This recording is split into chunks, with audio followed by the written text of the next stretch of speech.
I don't want to hear a sermon. I want to see one. And Yeah. it's your actions. That's the thing that leaves the impression. So your body language is more important than what you think. And the moment that your super neo computer, that brain of yours, has any kind of stimuli and react, it is displayed when it's on the mind, it comes out in the matter.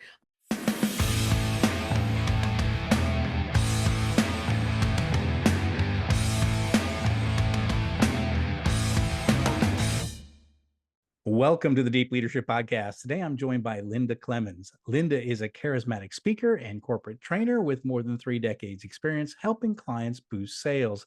As a nonverbal communications expert, she provides sales and leadership teams with an awareness of how body language can improve performance and outcomes. She has worked with companies such as Google, Microsoft, Southwest Airlines, Coca-Cola, Spanx, Toyota, Twitter, and many others. She is the author of a new book called Back in Touch, Using the Power of Body Language to Connect Through COVID. And I'm excited to have her on the show to understand the importance of nonverbal communication in leadership. So, Linda, welcome to the show. John, thank you for having me. What a cozy setup. I'm loving it. Thank you so much. Oh, I'm honored to have you on the show. I mean, you've done so much with nonverbal communication. You've talked to so many different businesses. I just had a small sample of all the companies you've worked with. So I'm honored to have you on the show and to talk about this idea of nonverbal communication because I think it's something we don't talk about enough. So let's just maybe set the stage. What is nonverbal communication? So, and thanks again, John. And when I had on another wonderful client, Delta Airlines, because it was during a presentation when their leadership heard me speak and giving demonstrations of the power of our nonverbal communication in leadership. So, nonverbal communication, in essence, to make it easy, it is our first language. It's our language before we were able to even utter a word. We were little Mm, babies making sounds, and then till we got to the age to be taught how to communicate. So it's the language that the moment that it hits the part of your brain that houses the amygdala, if you will, the fear, fight, flight, the emotional center of the brain, when we are in danger, we react. When we are happy, we react. It's the part of the brain that sends a message to our body. So it gives the signal for us to respond. The reason why nonverbal is so important, because it's not always what you are saying, it's what mm. you're demonstrating. And I just want to share with your audience one of my favorite quotes out there, John, and I'm going to clementize it. I'm going to clementize it a little bit. It's by Emerson, and it goes like this: I cannot hear what you are saying because who you are being is getting in the way. So Mm. understand, you're nonverbal. You don't even have to say a word. I remember growing up, your mom or parents would say, "Get that look off your face." So your nonverbal is critical. Your wife, your partner, your spouse. You could come home from a long day at work and dealing with negotiations, employees, and everything. Your partner, your wife, your spouse, your husband can tell if you are off base simply Mm. by the way you're acting. They may ask you, say, "John, how was your day at work?" And your tone may say, "Yeah, yeah, it was okay." Your words, "Yeah, it was okay." But they know you're nonverbal. So it is Mm. our first language, and it is the language that speaks the loudest. It's 93% of our Mm. communication. Wow, yeah, it's bigger than we expect, and I think subconsciously we sort of know it's there, but we don't really pay attention to it. And I'm just wondering, uh, should we be thinking about developing our nonverbal communication skills? In other words, should we not just think of it as like it's there, but we actually should understand what it is and how to get it better? Is that what you think we all should be able to do? You're exactly right, John. In addition to that, just think about this. I'm going to talk about the communication theory that was developed well years ago in a study by Dr. Maharabian. And in his study out of UCLA, in his study, he found that our words are 7% of our communication. But John, what if you and I speak a different language? What if you Mm, speak Spanish and I speak French? What would happen? So you lose that 7%, but 7% of our communication. So for those that are listening, the question I want to ask are: the words that are coming out of your mouth, are they powerful or powerless? Poison mm, or potent? Passionate or passive? Just saying the word cancer is feared in over 12 languages. And one of the most revered words in the world, in addition to the sound of your name, is mother. So our Mm, words are powerful. You and I both know every actor in Hollywood is waiting for that script with the right words. And to all the leaders that are listening, the reason why we have to be aware even of our words, because once it is out there, you cannot retrieve it. So that's mm. your 7%. And according to the study, 38% is our tonality. And most of you, some of you perhaps heard an old saying that goes, it's not what you say, but how you say it. Yeah. And I've been hanging around some millennials lately, so I'm going to do a little remix. It's not just what you say, John, or how you say it. It's what they hear. Mm, It's what they hear. So, John, listen to this, and those that are listening. If I said to you, I saw Steve and Sandy at the mall the other day and they were alone. The words, the tone, you may think, big deal, Linda. People go to the mall for whatever reason. But if I said it this way, John, and I'm looking around, mm. I'm in a whisper. I saw Steve and Sandy at the mall the other day, and they were alone. Same words, but different tone. The next thing you know, John, there's a rumor going around the rumor mill. Oh, there's something going on. Get rid of John. Get rid of Sandy. Get rid of Steve. And then someone says, wait a minute, they're brothers and sisters. And someone yells, that's even worse. But all because of the tone and the delivery. And for those, I work with companies and with their sales force in working with the tonality to be able to seduce different parts of the brain, the tone. Mm, Are great. They're from Cleopatra and some of the greats out there. They knew how to master the tone. Even a little baby knows that if she's in trouble with mommy, a little girl, and when daddy walks in the door, she knows how to run to daddy, embrace him, and use that little tone. mm, So 738, 55% is nonverbal. Wow. mm, So now, John, think about this. Take out the words. 38 tone, 55 nonverbal. So can you imagine if I'm going, no, the tone, no, with the arms folded, closing mm, off a power zone. So the reason why it's so important as leaders, and please hear me on this, people will not do what you say. mm. They will do what they see you demonstrate. And that's critical. I saw a commercial, and it was years ago when they were trying to, get kids to stay off drugs. And I never forget this commercial. So the dad was talking to the son, John, and says, "Why are you doing it? I found this in your drawer. What makes you do this? You know this is wrong." And the kid looked up with his little blue eyes, and he said this, "I saw you and mom do it." Mm. Oh, Wow. wow. Yeah. Wow. So again, for anyone that's a leader, there's power in leading from behind. There's power in demonstration. My granny used to say, I'm going to bring my granny in.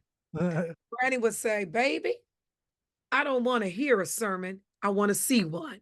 And Yeah. it's your actions. That's the thing that leaves the impression. So your body language is more important than what you think. And the moment that your super neo computer, that brain of yours, has any kind of stimuli and react, it is displayed when it's on the mind, it comes out in the matter. I know that was a long answer around the boardroom, but I have to make sure that I get it for everybody. No, I love that, and and it's something I talk about in my book. Is that that I talk about the idea that if you say, it's one thing that a leader says something and communicates, to say, you know, our principles here is we're not going to be late for meetings, we're not going to be late for our customers, we're going to be on time with everything we do, and then if you're late to a meeting, you demonstrate that this is what's acceptable. So one of the things I always say too is that when you're a leader, you're on stage and every eye is on you. I've run manufacturing plants where I'm the senior guy on site. Like, and there's no other, my boss isn't on site. So every eye is on me. They know when I come in, they know when I leave, they know when I'm on the shop floor, when I'm in with my door shut. They're watching me all the time. And I would imagine my nonverbals are saying more than anything else I ever say in an all employee meeting, right? Absolutely. So just imagine you're in an employee meeting and you have to deliver some news. And Mm, one of the things for I want your viewers and your listeners to understand, think about power zones. And when I say power zones, it's like the mapping of your body. the throat area, and this little dip. Fellas, you've got the Adam's apple, but there's a little dip underneath there called the suprasternal notch, sensitive area. And lots of times women will stroke the suprasternal notch Mm. as a self-pacifier, self-touch gestures, but that's a power zone area. There's a reason when we hear a loud noise, why do we bring our neck in like a turtle when we hear a loud noise? Boom, because we think something's falling, we're protecting the neck. The Mm. other power zone area, John, is the heart. Think about this. If man or woman, if someone's had their heart broken and they're thinking, I'm done with relationships, and then someone finally introduces them to someone, if there are qualities, attributes, characteristics, or habits that remind that individual, that send a trigger of their former partner, then automatically, subconsciously, non-consciously, John, they would do this when they're talking to Mm. Yeah. protecting the heart. Oh my Yeah. goodness. And of course, the other area is the belly button, and the other area for another show is the reproductive area. But I'm going to talk to you about everything above the waist. So let's just say you are a leader. And when, as a leader, you have to make the tough decisions. You have to give the tough announcements. You're not going to always be popular based on the announcement, the thing that you have to do, especially if you have to move someone's cheese. But what say that you are delivering a message and you're going out to the troops, you're wearing a suit, depends manufacturing, you may not have a suit jacket on, but I want you to watch the picture here. So you're doing this important meeting, you have on a suit, and you go into the team and the troops, and they're looking at you and they're waiting. Rumor was going around. There's going to be a change. Is it Mm. possible layoff? Something's happening. And then you begin to give your speech. So not only are they listening to you, they're watching you. And the moment with your jacket on, and by the way, fellas, the jacket is buttoned up. And I'm saying this for a reason, because the jacket is buttoned up. And then you say to the team, there are going to be some changes. It's going to be a little tough, but we're in this together. We're going to roll up our sleeves. They're hearing what you're saying, but it's not congruent because number one, your jacket is still on. Yeah. Number two, you never did unbutton your jacket.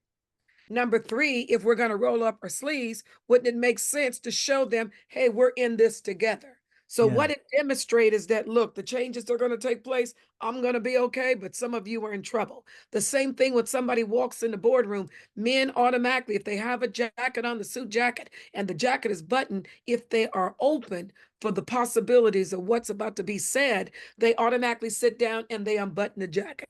And especially if they have a few pounds on, they're going to have to unbutton that jacket. So when they unbutton the jacket, their body language is open because they're open. They're either leaning in, setting back with their power zones open. If someone said, look, I'm going to tell you right now, you didn't hear it from me.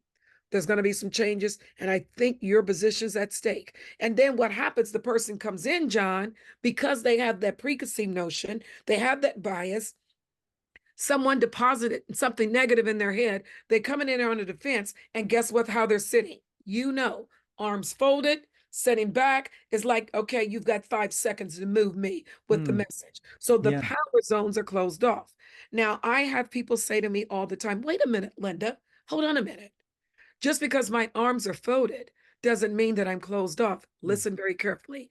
It is the perception of the viewer, the person that you're talking to. They do not know your baseline. Make a note. Everyone write this down. Think of baseball, baseline. Baseline is your norm. It's Mm. who you are without any stress. So someone says, oh, he comes in every morning, makes coffee, he's humming the same old song. And someone said, that's John. That's how John is. He's always happy. So if John comes in on a Monday, singing a song, making coffee, on a Tuesday and on a Wednesday, then all of a sudden, Thursday, John comes in and goes straight to the office. Mm. Friday, Yes. John comes in. So guess what just happened? Yeah. My team member is off base. Something's going on. Why is it, John, that so many times when you've had a loved one or someone that yet you know or worked with, that something tragic happened in their life, or perhaps, and hope that it doesn't happen to anyone that's out there that has committed suicide? Why is it that you see the signs afterwards when they were Mm. already there before you? So, as leaders, one of the things that I challenge you to do is to tune in more, twice as more than you broadcast. some old radio person. So you want to tune in even more so to your team to get the pulse as to what's going on. And that is why your nonverbal is critical, because whatever's on your mind shows up in the matter. If you just had a argument with a team member, argue with your boss, your wife, your spouse, your significant other, you stepped on the cat, you found out the dog needed braces, the tire was flat, and the coffee was cold. If you bring that in, emotions transfer over. And good leaders show that they're human when it's time to show their humanity, but they also show and demonstrate through their posture, the way they speak, where they're in control, their movements, all the things, the characteristics of a brick, a rock, a stone, the pillar of Gibraltar, whatever that may be to you, because the people look for you for strength and leadership. It's interesting you say that, because one of the analogies I use is like on a submarine when things were bad, right? Like we were either close to an enemy or we were in really rough, dangerous seas. I noticed it. Like every eye went to the captain, right? Does he have it? Does he understand? Is he panicking? Or is he that rock right now? Like, I got this, no problem, right? But I think that happens too every time that our companies go through some sort of stress. Like we just went through COVID, right?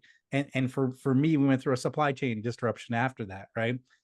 And so I think our employees were looking at me like, do you have this? Do you understand? Are you in control right now? And I think a lot of that is our body language. A lot of that is how we carry ourselves during those rough periods that we're dealing with. Right? They're looking at us and say, does John have it? Is he got a handle on this thing? And I think we want assurance from our leaders that they know what they're doing. Absolutely. Absolutely. It was during the pandemic. I travel about 90% of the time, and I'm the oldest of four kids. And it was during the pandemic that my younger brother, who's a psychotherapist, was very worried. There's four of us, and he was very worried about his big sister. And he called me up and says, "What are you going to do? 90% of your work involves traveling." And he says, "You're awfully calm when everyone Yeah. else is going crazy." And I said, "I know what I am equipped with. I was made for a time just like this. So the first thing that I do is that I pause. I pause so that I can assess the situation. I pause so that I can assess. Then I begin to prepare. And preparation comes with the mental preparation, the physical preparation, putting together a plan. That's when I begin to plan. So once I pause, I prepare, I plan. And my granny would say, now this is my granny. She said, "Honey, you got to throw a little prayer in there." "Yes, ma'am, Granny. Yes, ma'am." So I pause, I prepare, getting my mind together so everything is in sync. Then I begin to plan, right? The stretches like in the middle, begin to plan. And then at that moment, I was able, and only then, able to pivot. So when we are able to handle the storms and we're able to handle the challenging situations, people are not hearing what you're saying. Get in there, stick in there. They're watching what you do. So then you become the role model. You are giving them the blueprint on how to demonstrate how to weather the storm, how to go through a storm without getting wet. You give them that demonstration. Now, in the human part, you allow them to know, yes, yes, yes, yes, yes, but we're going to do this. So, Mm, yes, I may yeah. have concerns, but yes, we're going to do this and still remain strong because they're looking to you. If you fall, then what are we going to do? Yeah. Yeah. I tell leaders this right here. When we talk earlier, we were talking about the folded arms. So the perception of folded arms could be that a person's closed off, but it's not what it always means. It's through the perception of the viewer who is looking at you and talking to you because you're closing a power door. But if the individual doesn't know your norm, so that every time I go into John's office, Kevin's office, Steve's office, Linda's office with a problem, Steve, Linda, and John automatically they fold their arms and Mm, they go like this. Let me think. You don't even have to know, like, what in the heck am I going to do? The fact that you're going like this, John, they're thinking, "Ooh, he's going to a deep place to figure it out." But what if you did this when they come to your office with a problem? What are we going to do? Let me think. yeah. Hands, John, to surrender. Okay, Yeah. watch this. So I'm gonna demonstrate this without even saying a word. So when they come in the office, what are we gonna do? Mm. Compared to Yeah. Yeah. rendered. Don't have to say a word. The body language says it. Yeah. Yeah. So how should we be thinking about body language as far as if we want to be more effective communicators as leaders? Um, how do we what should we be thinking about with respect to nonverbals if we're trying to be effective in sort of convincing our teams to move forward? Is there something that we should be keeping in mind all the time, or is it something that do we have to practice it to get better at it? I'm trying to think Absolutely. of how do we Absolutely, begin John. to get a handle on this. So, John, in addition to your books that you have for your audience, of course, they all have that. In addition to your books that are on leadership, a couple of books I want to recommend to every leader that's out there. Number one, The Emotional Intelligence 2.0 by Bradbury, I think, and Greaves, right? In Hmm. there is a test. So it gives you the score as to the area that you need to work on, your social awareness, your relationship management, and it gives you things that you can do to be better in that area. The second book by Charles Duhigg, D as in David, Uhigg. It's The Power of Habit. New I York love Times that book. bestseller. Yeah. I love that book. It helps you understand the cycle of a habit and why we do what we do.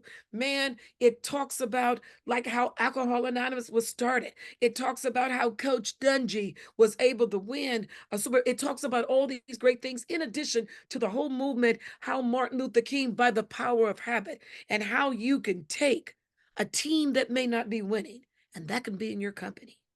It may not be winning to the company standards. How you could take a team that someone may call a misfit team or Mm. losing their hope and dream and turn that team around by reorganizing it and restructuring their habits. And it gives you this whole birthing cycle of a habit. So master that. And the other thing that I want you to do as a leader, please hear me out, is to take the time and do what I call a 24 karat go touch. So my 24 karat go touch is this, is that you take the time out to touch an employee, to connect with an employee at least twice a month, every month for a year. What does that mean? Hey, pick up a phone call. Just give them a call. Just want to let you know. Email. Bring someone in your office unexpectedly. Hear me out. And simply say to you, you know what, John, I want to tell you this. Because the moment that people come through your door, they're thinking, oh, I'm in trouble. If the individual is a kinesthetic, motivated communicator, if they get invited to your office and you shut the door, they're going to be a little nervous. They think there's something wrong. If your tone is not right, they're going to think there's something wrong. The visual person that comes in your door is looking at all your awards and trophies. They're looking at that. And the auditory communicator dominant is listening to your words to indicate if they're in trouble or not, because we all possess that mommy and daddy tone, even as adults. So, but when you take the time to do a 24 karat to go touch, and it goes something like this. Man, you know, John, I just want to tell you that negotiation, that project, that client, that was one of the toughest ones out there. And man, you did it. You did it. I know it was a multi-million-dollar deal at stake, but that's nothing to the value that you bring to this company. And Mm. I just want to take out the time to let you know what you mean to me as your leader and what you mean to XYZ company. I thank you. Can you imagine? They're going to go on the break, call the wife, call the kids. You're not going to believe what happened. So Yeah. when we do these things unexpectedly, I know it was MacArthur that said a tactic known is a tactic blown. When we do it unexpectedly, random acts of power moments, just touching the people, be it their anniversary, be it the anniversary of the company, be it this, be it that, be it mentoring, be it advocating for them, being a sponsor for them. That means all the world. I think it was Richard Branson that said, treat your employees so well. Teach them so well that your competitor will come after them to lead them away, but to treat them so well that they don't want to go. Yeah. Yeah. that they don't want to go. It's such a powerful thing you're saying because, I put this on Twitter the other day, and the amount of reaction was amazing. And I said, some people work an entire career and never hear a positive thing from their boss. And I said, don't be a boss like that, because we have so much power as a leader to influence people for good. And Ken Blanchard talks about this idea of catching people doing things right. I really think it's a powerful thing that when you do catch somebody doing something right, to take them aside, say something, and again, you can make their year. Some employees have never heard anything positive from management their entire career, and you can make a difference just by having that one conversation. It can make a huge difference in somebody's life. Absolutely. I'm going to share a story with you that just happened recently. I was speaking for one of my clients at it was a global conference. And so there's a part of my presentation that I asked for volunteers to come up on stage, because when they come up on stage, then I read their body language right in front of the audience, and which is so amazing that when I begin to read their body language and point out things, the audience is going, oh my gosh. So they see it. It's like inattentive blindness. It's been in Yes. front of them all the time. So I would go down and I'll ask a few questions. And I do that so that the response that I get are the micro expressions, the micro movements. So I do that for a specific reason. And then I'll, of course, ask them how long they've been with the company, what their role is. One particular woman, I didn't ask the other ones this question. I said to her, how long you been at the company? She told me 20 plus years. I said, you're a dedicated worker. As a matter of fact, I bet you, simply by the way you are standing, that you are one of those workers that not only takes ownership, you truly own it, and sometimes you take it home with you. So here's what she did. She did a conscious bow. That told me I hit a nerve. See, there was the Mm. clue, what I said, the cue Yeah. was when the head went down. And here's what I said to her. Stellar work record. You meet all your goals. Never miss a deadline.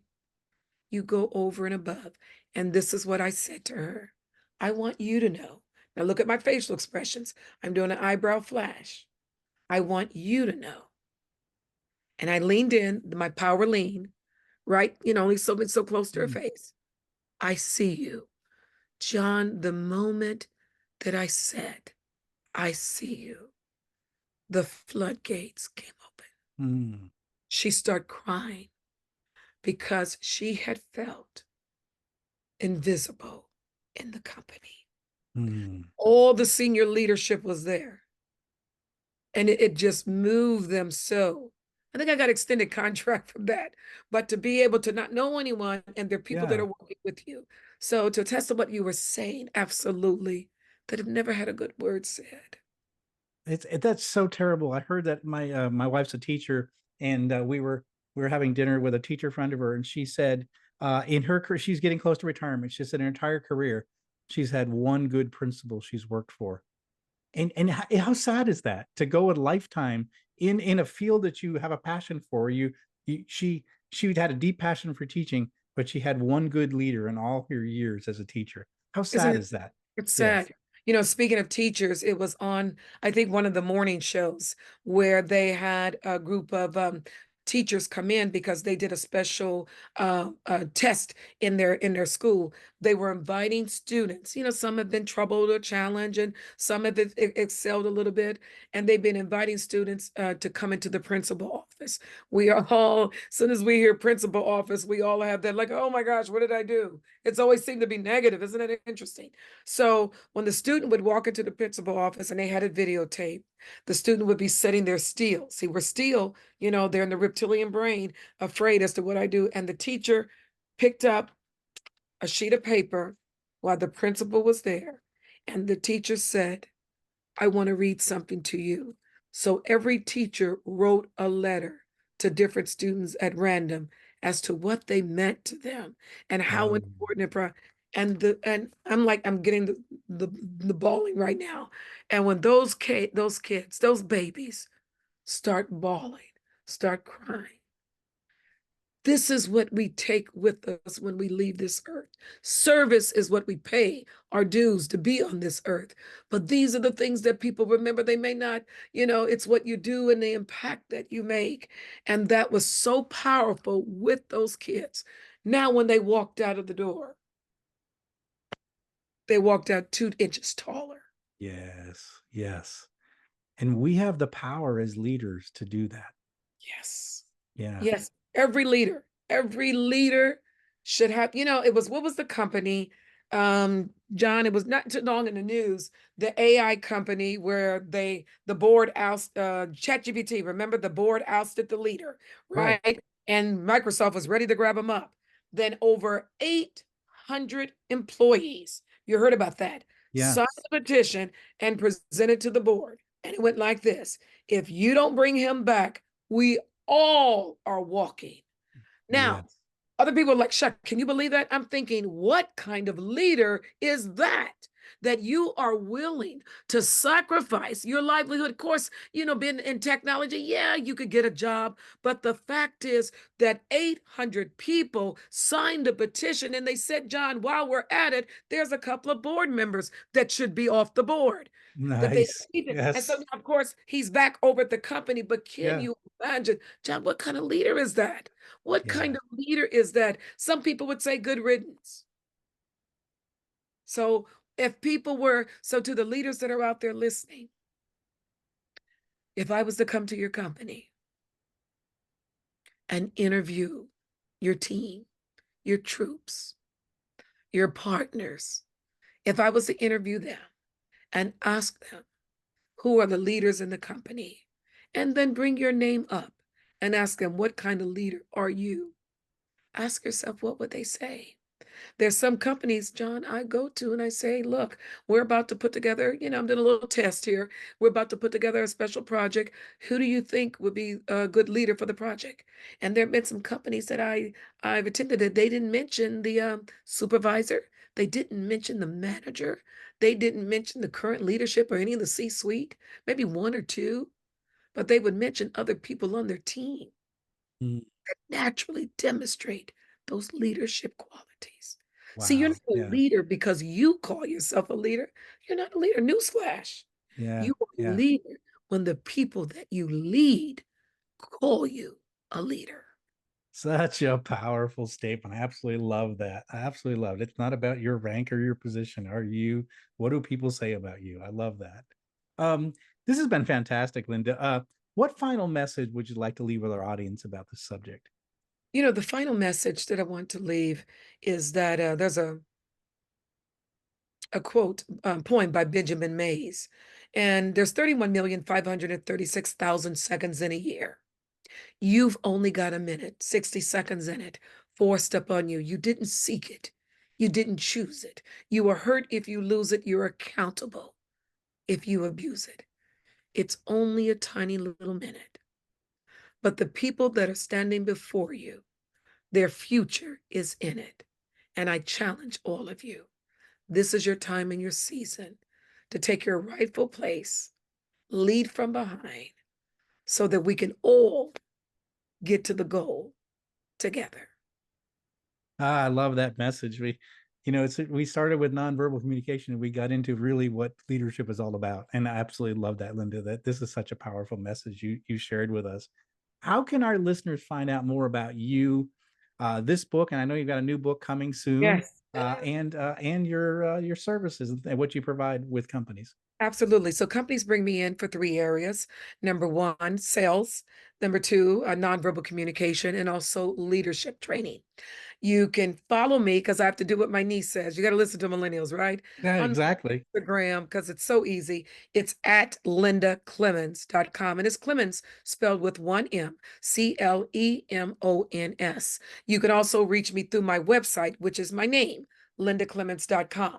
And I tell everybody, just to throw this in here, my name is actually a registered trademark under the U.S. Department of Trademarks and Copyrights. And I said to myself one day, I says, these big brand companies, that's their brand, what they stand for. My name means a lot to me, and the integrity that's behind that name. And so I treat it like it's a brand. So I'm excited to be able to collaborate, to be able to support many of your endeavors and your efforts. And John, thank you for what you're doing for feeding all future leaders out there. It's not just your calling, it's your purpose, and it's what you were made for. Yeah, thank you very much. I appreciate that. No, I love this. And it's every time I turn the camera on, I'm going to meet someone like you, and I'm motivated. I want to go out there and run through a brick wall here because you've got me excited because these are the things I talk about. This is really important. What you talked about, this idea of the impact that we can make as leaders, I think is really important that you left us with that message. I mean, I talk about the idea of positive ripples, in that pond, and a leader can influence a lot of people. And I think Right. we need to take that responsibility. Like you said, that 60 seconds, what are we going to do to make a positive impact in the people around us? And I love that you came up with that and you told us that. We're going to put links in the show notes for all of Linda's, resources. And we're going to start off with Instagram. We'll have all that out there. Again, if something Linda said sparked some interest, go follow her, go reach out to her, talk to her, and she's going to help you get better in nonverbal communication and get better as a leader so that you can make a bigger impact in your organization, in your community. Linda, I want to thank you for coming on the show and Thank inspiring you. all of us. Thank you so much. Thank you. Thank you again. Well, that's it for today. Thank you for listening to Deep Leadership. If you like this podcast, please subscribe and share so we can continue to build a world with better bosses. Until next time, this is John Reddy saying take care and lead well.